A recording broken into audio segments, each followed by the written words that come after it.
बिस्मिल्लाहिर्रहमानिर्रहीम। अस्सलाम वालेकुम। आपकी खिदमत में बेडफोर्ड बस की वीडियो है।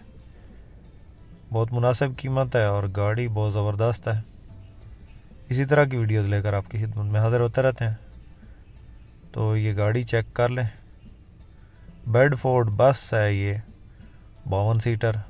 अगले टायर बिल्कुल न्यू हैं। पिछले टायर इसके जो हैं वो तकरीबन 70% है।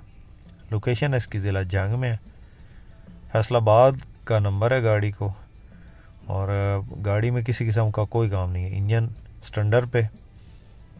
बाकी गाड़ी की कंडीशन आप चेक कर सकते हैं। स्कूल टाइम के लिए बेस्ट है। बहुत ज़बरदस्त गाड़ी बनी हुई है। और 20 लाख इसका मालिक इसकी फाइनली डिमांड कर रहा है। मौका पे हो सकता है कोई मामूली कमी बेशी हो जाए। किसी भी दोस्त किसी भाई को पसंद आए रब्ता कर सकते हैं। नंबर इस वक्त स्क्रीन पर मौजूद है।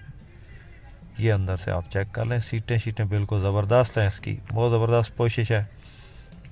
और मेरे ख्याल में स्कूल टाइम के लिए बेस्ट है। अगर आप इसको रूट पे चलाना चाहें तो भी आप चला सकते हैं, या शादी ब्याह और बारातों शरातों में ये काफ़ी ज़्यादा इस्तेमाल होती हैं गाड़ियाँ। ये इसके रूम की कंडीशन है जी। डैशबोर्ड बड़ा ज़बरदस्त है। और ये आप चेक कर लें, रूम बहुत ज़बरदस्त तैयार हुई हुई गाड़ी। ये इसका डैशबोर्ड है जी। डीज़ल इंजन है। ये चेक कर लें।